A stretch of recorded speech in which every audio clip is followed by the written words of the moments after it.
I think as an artist, I'm in my big era, because every idea that I have for a painting, I want it to be 10 feet wide, 6 feet tall. I think the idea is communicated stronger when the scale is larger. The bigger I can go, the more correct the message will be received.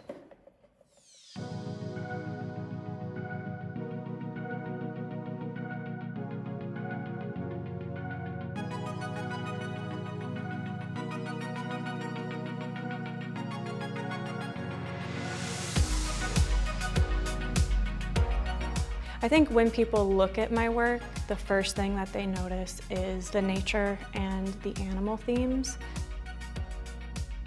But on a deeper level, it's more about the shared human experiences of grief and love and courage. I like to think that there's more to our existence, and then I like to play on that. The more bold you are and the more fearless you are, the more of an impact that you make among the community and just culture in general.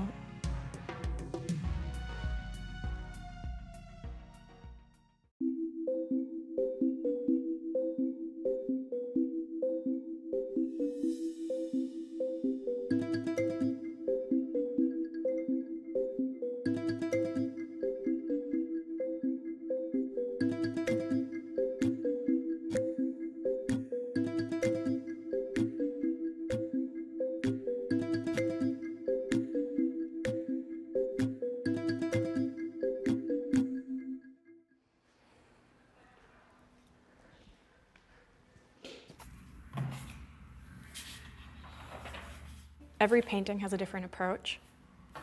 When they're my personal pieces, typically I have an idea, and the ideas live for a long time before I create them. I have notebooks full of concepts, sketches, and my sketches pivot year to year. And that's how I know I have a good idea that I really want to bring to life, because I will have an idea that then has sort of morphed. Every time I've sketched it out, the figures change spaces, the composition changes ever so slightly. Eventually I get to a point where I just know that's it. I start with a foil, a gold leaf or a silver leaf. The idea is that when you are on a screen, your screen is backlit. Whether it's an iPad, a computer, your phone, it's backlit. So when I use a foil behind the piece as the base, it actually kind of gives it a glow from the back. And so they really thrive in direct light because it has this like aura to it. This is my all-time favorite piece that I've ever made in my entire career, which is why it lives here. So it's called Through Hell and Never Back, and it depicts a hallway on fire. And it's meant to feel like you've made it out of a really hard time. So the blue in the center is meant to feel very promising, like you made it. So some of the details in this piece are, I have a gargoyle over here. So gargoyles are good guys. Gargoyles, they actually protect you from evil. And so even though the gargoyle looks really scary, he's meant to look scary because that's how they scare off the bad. Up here, this is these are the wings, and then that's like a bird face, and it's sort of like a phoenix. But it's also meant to look almost like a bird or a spirit guide of sorts. And again, that's a positive entity. So those two are your teammates. And then there's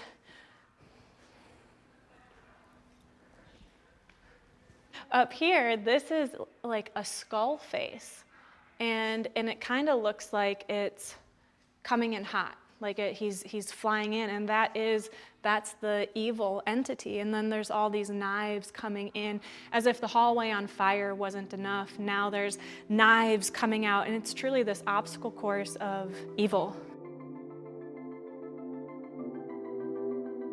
I've always loved shiny things. And so when it comes to my artwork, putting that coating on it, it makes the colors look wet. Similar to like when you have a rock and it's underwater versus when it's dry. Paint and pigments look different when they are wet versus when they're dry. And that resin makes it permanently wet looking.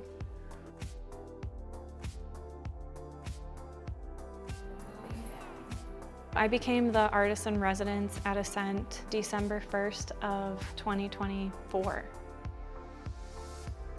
And then they just recently extended my contract for another year, so I'll be there now throughout 2026.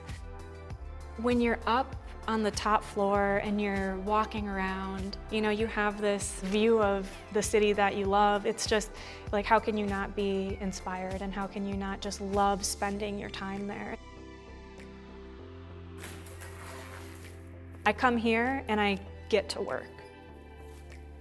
And I go over there and I get to really like sit and relax and think.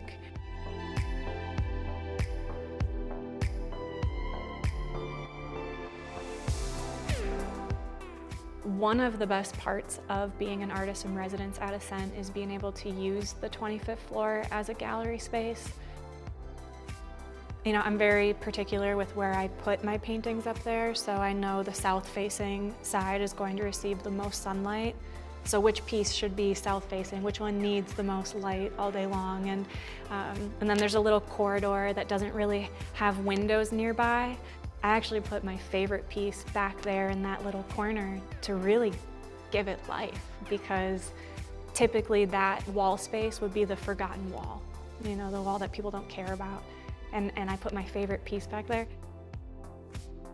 It's really about like bringing life into spaces up there that maybe didn't have it exactly. And it's the harmonization of artwork complementing architecture and architecture complementing artwork.